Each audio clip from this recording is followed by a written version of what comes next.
American air travel has undergone significant changes over the years, and only some people will remember the good old days where flying still was a special event. Do you remember the time when smoking on planes was perfectly normal, all while enjoying live entertainment? And the thrill of receiving complimentary amenities on board? Those free goodies were an absolute treat.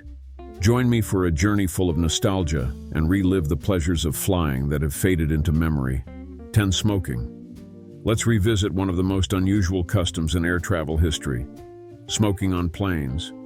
In the 1950s, airlines worldwide allowed passengers to smoke during flights, equipping seats with ashtrays. Life above the clouds was quite different back then. However, by the 1980s, perceptions began to change.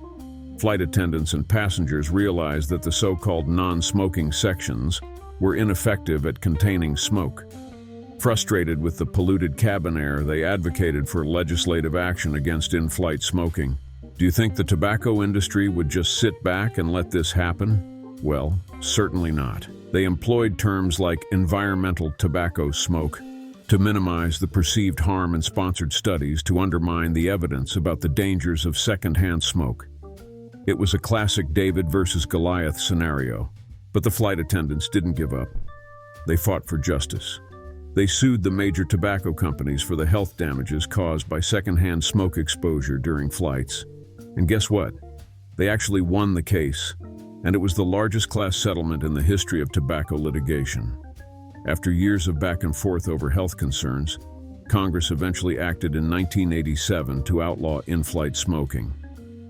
1 year later, U.S. airlines decided to ban smoking on short domestic flights under 2 hours. They extended it to flights under 6 hours by February 1990.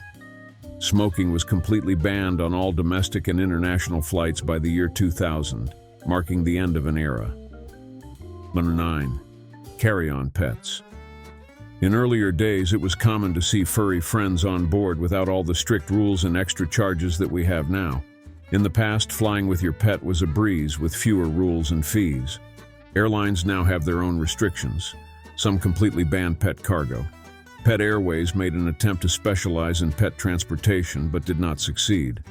Private jet pet travel has recently gained popularity, providing a stress-free experience for both pets and their owners. However, traveling with dogs, particularly for certain breeds, can still be dangerous due to high temperatures and thin air. The Humane Society recommends avoiding pets on plane travel, quoting the JFK Airport incident as an example. At JFK Airport, a cat named Jack slipped out of his carrier during baggage handling, went missing for 61 days, and was euthanized later. 8. Fashion shows. Stepping into our next lost tradition, let's enjoy some in-flight fashion shows. In the past, fashion shows were just small-scale promotional events meant to attract affluent customers into purchasing the newest creations from designers. Airlines like TWA and Pan Am were well known for their lavish amenities, and in-flight fashion displays were only one part of them. During the flight, there were fashion shows featuring flight attendants wearing Pan Am uniforms from different eras and uniforms from various international airlines. These shows were often accompanied by music and commentary, creating an engaging mood for passengers. It was a great experience for those on board, and the memories would stay with them for ages. How lovely were those carefree and joyful moments. But wait, there's more. After the show, passengers had the chance to do duty-free shopping. These airlines aimed to provide a memorable and exclusive travel experience to their passengers. In-flight fashion shows eventually became less common, as air travel became more focused on cost-effectiveness. 7. Dress codes. In-flight fashion has changed from suits and dresses to comfortable tees and jeans, leaving the formal wear period behind us. During the golden age of flight, airlines like TWA and Pan Am set the stage for an experience comparable to staying at a 5-star hotel, all while soaring through the skies. Passengers dressed in their finest attire, air travel seemed more like a spectacular event than a source of transportation. Imagine a large group of people crowding the airport not to catch a flight but simply to watch planes come and go.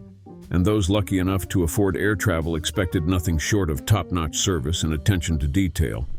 Part of this grand experience of air travel was the unwritten rule of dressing appropriately. Passengers made an effort to look their best, even though airlines were not too strict about dress codes. But just as the times have changed, so too have our views of flying. 6. Free meals and beverages. In the bygone era, even short domestic flights came with complimentary meals and alcoholic beverages as standard. But alas, those days have become a distant memory.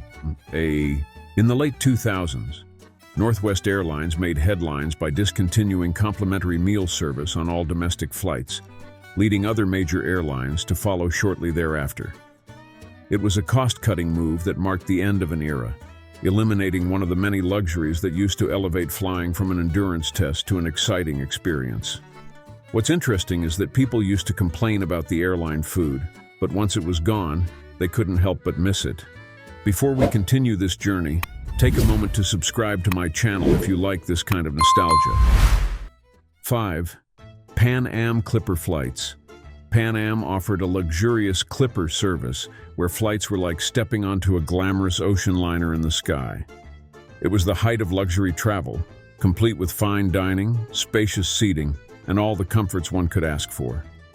The Pan Am Clippers were like luxury hotels in the sky, with a round-trip ticket from New York to Southampton, costing a whopping $675 or $12,000 in modern currency.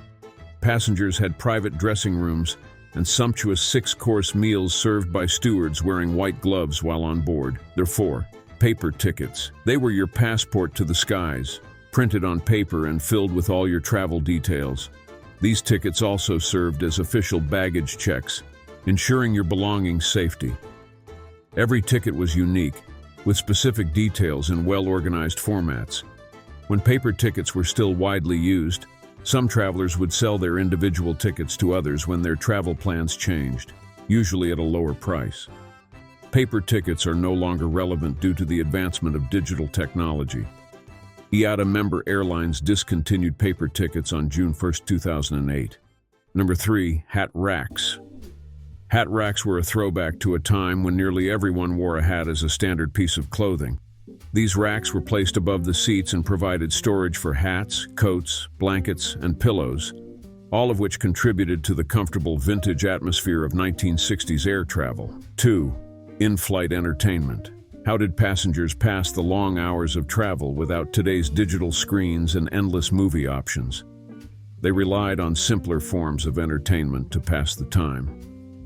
The history of in-flight entertainment is actually quite old. In the 1930s, the airship Hindenburg offered passengers a piano, lounge, smoking area, and bar while crossing the Atlantic.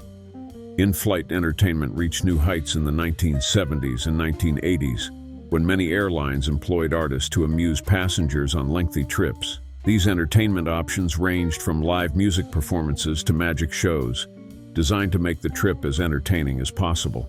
As we wrap up our journey, let's take a look at number 1. Open cockpit visits. Do airlines still permit cockpit visits? Those days are gone.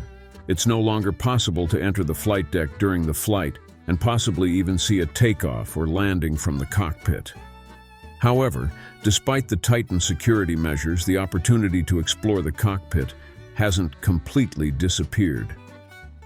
While airline policies vary, some do permit visits to the cockpit when the aircraft is parked at the gate, always at the captain's discretion. Before attempting a visit, it's best to check with a flight attendant. What do you miss most about the golden age of air travel? Share your thoughts in the comment section below. And if you enjoyed this video, be sure to hit that like button and subscribe to our channel if you haven't already. Thank you for watching.